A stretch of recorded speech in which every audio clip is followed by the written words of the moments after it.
teman-teman semua, kembali lagi di Podcastma, podcastnya Kesejahteraan Mahasiswa Season 2.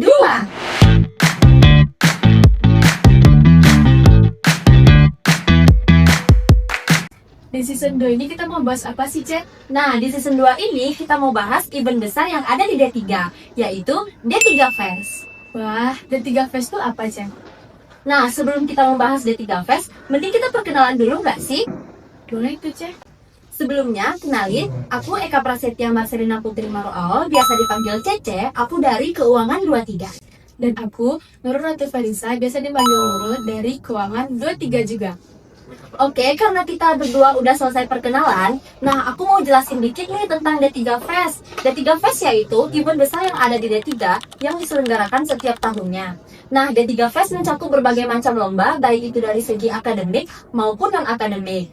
Nah, sekarang di sini kita udah bersama Ketua Pelaksana D3 Fest tahun 2024 dan Ketua Pelaksana D3 Fest tahun 2025. Halo, Genta dan Zaki. Halo Cici, Halo, Cici. Mungkin boleh langsung aja perkenalan dari Genta dulu. Oh, terima kasih. Sebelumnya, perkenalkan nama saya Denta Vega. Saya dari jurusan Administrasi Perkantoran angkatan tahun 2022. Terima kasih. Perkenalkan, nama aku Zaki Noval Sani, biasa dipanggil Zaki atau Jack. Aku dari Pemasaran 1 angkatan 2023. Gimana nih kabarnya udah Genta dan Zaki? Apakah semangat dan excited untuk podcast kita hari ini? Sangat excited karena bisa datang ke podcast ini dan udah diundang jauh-jauh hari. Lumayan. Mungkin terima kasih lah ke Kesma yang udah ngadain podcast ini. Dan aku juga terima kasih kepada Nurul dan Cece udah mengundang aku buat podcast pada hari ini. Dan aku udah nunggu banget buat podcast ini dari setelah diundang. Oke, makasih ya. Mungkin kita langsung masuk saja di pembahasan yang pertama. Menurut Kuda Genta dan Zaki, apa sih makna D3 Fest bagi diri kalian sendiri? Mungkin boleh dimulai dari Kuda Genta dulu. Oke. Mungkin untuk makna dari D3 Fest bagi diri aku sendiri itu bukan hanya sekedar event tahunan dari D3 yang tahun per tahun itu diadakan terus. Tapi aku tuh lebih lah dari event karena di sana aku secara pribadi sebagai ketua pelaksana D3 Fest tahun 2024 itu kayak merangkai, menyusun dari perencanaan, cara mengorganisasikannya, terus cara actualnya dan cara juga untuk evaluasinya. Jadi itu mungkin bagi aku sendiri itu mau lebih dari event lah. Itu ada makna tersendiri dari aku sendiri. Oke, terima kasih jawabannya udah Genta. Mungkin boleh dilanjut oleh Zaki. Terima kasih, C. D3 Fest ini kan proker dari PSDM, yaitu D3 Fest yang mana D3 Fest ini diadakan secara tahunan. D3 Fest ini adalah acara besar dari D3, acara festivalnya D3 dan acara puncaknya D3. Dan aku harap buat di D3 Fest tahun ini bakal lebih bagus ya. Insya Allah dari tahun sebelumnya. Oke, baik. Lanjut, strategi atau pendekatan apa aja sih yang Kuda Genta dan Zaki lakukan selama persiapan D3 Fest? Mungkin boleh dimulai dari Zaki. Baik, yang strategi atau pendekatannya yaitu yang pertama pendekatannya itu mulai dari keluarga kecil lah istilahnya ke presidium D3 Fest. Jadi dibentuk keluarga kecilnya dulu. Setelah itu kalau panitianya baru setelah upgrading itu baru terbentuk secara kekeluargaan bersama. Itulah pendekatan dari pribadi Zaki sendiri. Mungkin kalau pendekatan dari aku tidak jauh beda lah sama yang dilakukan dari Zaki. Dan pertama aku membentuk presidium terlebih dahulu, itu sering-sering buat bertemu, itu melakukan pendekatan secara emosional, itu udah kayak udah serasa lah. Jadi untuk kedepannya itu kan kan presidium tuh yang bakal ngehandle suatu acara itu kan. Jadi emang perlu pendekatan dari ketua ke presiden terlebih dahulu, baru ke anggota. Nanti anggota itu kan bakal dibantu oleh presidiumnya, jadi ya nggak beda jauh lah pendekatannya. Nah, pertanyaan selanjutnya yaitu, bagaimana sih cara Uda Genta dan Zaki menjaga semangat diri sekaligus memberi dorongan motivasi kepada teman-teman D3 Fest? Boleh dimulai dari Uda Genta. Untuk motivasi agar tetap semangat di acara ini, kita lihat secara realita aja lah. Kalau acara ini kan pasti ada naik turun, ada semangat, ada nggak semangatnya. Jadi untuk kita sebagai ketua itu gimana pun harus tetap semangat lah, walaupun kita ngerasa kayak down, udah capek, atau itu udah kayak mau nyerah lah, tapi kita nggak boleh lah ngeliatin kalau kita tuh mau nyerah atau gimana. Nanti yang lain bakal ngikut lah sama apa yang dia di distract sama apa yang kita liatin secara itu. Makanya untuk cara menjaga semangatnya tuh itu apa tujuan dari kita untuk nge-lead di tiga phase ini, apa tujuan dari awal, kita ingat tujuan dari awal. Terus tidak lupa juga itu pasti dorongan-dorongan motivasi dari presiden juga. Pasti kalau kita lagi down, di presiden ada yang kayak mau ngerangkul kita lah buat jadi lebih semangat. Jadi intinya kayak ingat aja lah kan tujuan kita mengangkat acara ini. Nanti kalau udah kayak udah ingatkan hal itu ya tetap bakal semangat terus. Sekali sampai juga ke panitia untuk tujuan acara ini apa, manfaat acara ini apa juga. Boleh, Dek, boleh, Dek. Untuk menjaga motivasi diri ya, motivasi saya itu sebagai menjadi ketua ini menjadi kepala lah di suatu kegiatan, itu bagaimana pelaksanaan acara, bagaimana pokoknya otaknya dari ketuanya lah dulu, baru ntar didiskusikan ke pres-pres yang lain, ntar kalau ada masukannya diterima, kalau ada baiknya. Terus motivasi saya yang atau dukungan itu dari orang tua saya juga, saya sudah minta restu, alhamdulillah udah orang tua saya juga memberikan dukungan, dan teman-teman dekat saya yang lain juga memberikan support dan memberikan bantuan untuk acara ini, dan memberikan partisipasinya untuk acara kegiatan ini. Nah, aku mau nanya lagi nih sama Uda Genta. Sejauh mana sih peran D3 Fest dapat membantu pengembangan kemampuan dan potensi diri kita? Mungkin untuk manfaat atau hal positif yang aku dapatin dari mengikuti acara di Tiga Fest atau memimpin acara di Tiga Fest ini, pertama itu kepercayaan diri. Itu kepercayaan diri aku tuh lebih apa ya, lebih bagus lah daripada sebelum mulai di Tiga Fest ini, karena pertama itu keputusan dari ketua itu pasti dari ketua, dan itu aku dulu nggak bisa untuk ngambil keputusan. Jadi setelah mengetuai atau jadi ketua dari Tiga Fest ini, aku bisa ngambil keputusan, dan itu aku harus bertanggung jawab sama keputusan aku, dan itu malah hal positif yang aku dapatin. Yang kedua itu cara komunikasi. Aku lebih bisa untuk berkomunikasi dengan orang lagi. Dulu kayak malu-malu buat ngomong sama orang, sekarang kayak udah lepas lah, rasanya kan. Biasanya ada yang mendata di hati buat ngomong, sekarang enggak sih, kayak lebih enjoy gitu deh, lebih enjoy. Kayak itu sih yang kayak lebih kelihatan banyak kok hal-hal manfaatnya. Jadi kalau gitu jam 12 selesai. Nah, aku lanjut nih untuk Zaki. Apa sih cara yang dilakukan untuk menghadapi setiap tantangan dalam menuju persiapan D3 Fest di tahun ini? Kalau tantangan itu di setiap kegiatan atau setiap acara udah pasti ada. Dalam cara menghadapi tantangan ini, kita nggak cuma sendiri, kita ada tim.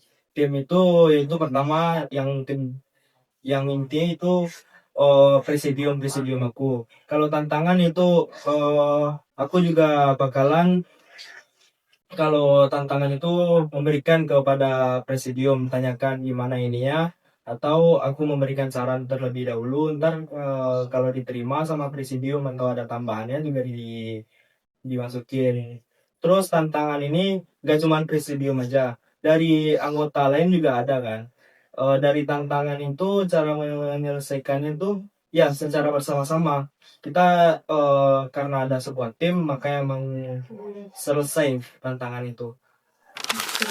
Pertanyaan untuk Uda Genta, setelah Uda berhasil melaksanakan acara D3 Fest di tahun lalu, pelajaran penting apa yang bisa Uda petik dari pengalaman tersebut? Sebelumnya saya bisa bilang banyak juga lah kegagalan dari Tiga Fest tahun kemarin tuh, dan itu menjadi pelajaran bagi saya dan mungkin untuk Zaki juga buat kedepannya buat mengadakan sebuah event. Jadi hal terpenting yang saya dapatkan setelah acara itu selesai itu perencanaan, harus merencanakan sesuatu dengan matang, harus dengan matang, jangan kayak setengah-setengah, nanti kita nggak tahu tantangan ke depan itu gimana, itu bakal sangat berpengaruh lah. Itu juga saya implementasikan ke kehidupan saya sendiri habis event itu, dan ya mungkin sangat berharga lah pengalaman itu. Kayaknya kita udah banyak ngobrol-ngobrol nih. Mungkin boleh diminum dulu belum minum. Oh, iya. Udah haus juga kan. Terima kasih ya Julian. Iya.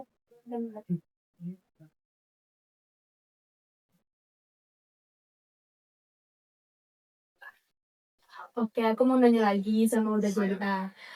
Dalam kegiatan D3 Fest tahun kemarin, bagaimana upaya Uda untuk mengajak teman-teman D3 untuk semangat dan ikut serta dalam acara D3 Fest? Untuk cara aku mengajak teman-teman kemarin itu, akan teman 22 sama 23, itu pertama aku minta bantuan dulu ke teman-teman angkatan aku, itu angkatan 22, untuk bergabung lah ke dalam kepanitiaan Digital Fest. Dan itu kayak nggak semuanya juga yang membantu, tapi alhamdulillah banyak juga yang ikut berpartisipasi. Dan itu setelah itu aku coba untuk mendekatkan diri lah ke Ibotika, dan ya dari udah tiga pun banyak juga yang ikut. Itu Nurul sama Zaki yang ikut dulu di tahun periode saya. Ya mungkin untuk partisipasi itu ya itu sih, lebih dekatkan ke teman-teman aja. Oke, sekarang aku mau nanya ke Zaki ya.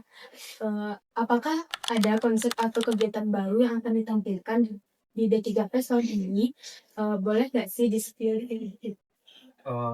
Spill ya. Kalau buat acara baru atau konsep barunya itu kita ada acara kayak Champion Arena namanya. Champion Arena ini termotivasi dari Champion COC yang ada diadakan oleh Ruang Guru.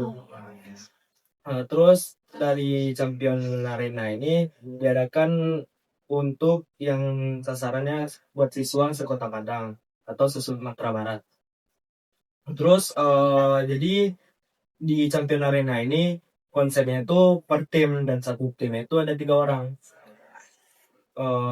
Untuk pelaksanaannya di itu ada terbatas timnya, jadi ada 10 tim. Nah 10 tim ini dibagi menjadi 2. Menjadi 2 ini 5 tim yang pertama yang tampil duluan, 5 tim yang kedua tampil duluan. Dan konsep Champion Arena ini seperti cerdas cermat. Cerdas cermat itu dengan tema ekonomi. Terus yang 5 tampil yang pertama ini dicari 3 pemenang awalnya, ini, dan dengan cara diberikan 10 soal, dan 10 soal itu akan dijawab oleh peserta, dan siapa yang duluan jawabnya akan lihat dari 3 tim ini bakalan lanjut ke babak berikutnya. Begitu juga 5 tim yang belum tampil yang tadi. Terus kalau udah dapat yang 3 tim yang di awal, kan jadinya 6 tim tuh buat menuju di babak berikutnya. Jadi buat babak berikutnya di ini langsung 6 tim. 6 tim ini ntar diberikan soal lebih banyak dan waktu yang lebih sedikit buat mencari 3 pemenang buat di final. Di final kalau udah ketemu 3 tim pemenang ini, itu finalnya diberikan sistemnya hampir sama kayak di babak kedua, tapi diberikan sistem minus biar ada pemenangnya, biar nggak sama rata aja jawaban nilai dan nilai per tim tersebut. Oke, pertanyaan selanjutnya untuk Uda Genta. Apa sih pencapaian terbesar bagi Uda setelah berhasil mengangkat acara D3 Fest di tahun 2024? Pencapaian. Untuk pencapaian saya pada Liga Fest tahun lalu itu saya mau lebih highlight itu di futsal. Itu futsal itu karena rame dan itu juga berhasil lah. Yang berhasil dan itu saya bilang untuk tantangan-tantangannya tuh bisa dihandle lah. Dan itu saya juga kayak lumayan lepas hati dan futsal tuh mungkin untuk pencapaian tuh kita lebih ke arah futsal, tapi untuk acara-acara lain juga berjalan dengan baik juga kayak DMC itu ada ekonomi, olimpiade ekonomi dan juga CVC itu mungkin tapi untuk highlight banget itu mungkin di futsal sih ya, karena mau ramai.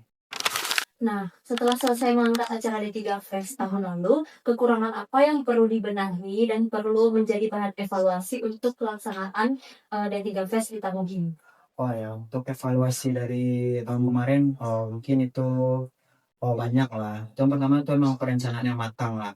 Mungkin aku bakal ngasih sedikit ada permasalahan itu tentang tanggal. Itu mungkin untuk tahun sekarang bisa lebih perhatiin tanggal-tanggal ujian dari anak SMA itu agar tidak terjadi kesalahan yang sama. Itu mungkin untuk perencanaan yang lebih matang, untuk pendekatan kepanitiaan yang lebih dekat lah secara emosional. Ya, acara ini bisa lebih ringan lah rasanya. Kalau emang yang dari acara ini emang dari panitia, kalau panitia itu kayak udah acu-acu itu bakal roboh lah acara ini. Karena yang itu dari panitia dan dari ketua pun emang harus dimanapun kita butuh lah panitia ini. Untuk kan evaluasi lebih baik harusnya. Nah, kita lanjut ke pertanyaan terakhir nih. Apa pesan dan harapan yang ingin disampaikan oleh Genta selaku Ketua Pelaksana D3 Fest tahun 2024 dan Zaki selaku Ketua Pelaksana D3 Fest tahun ini?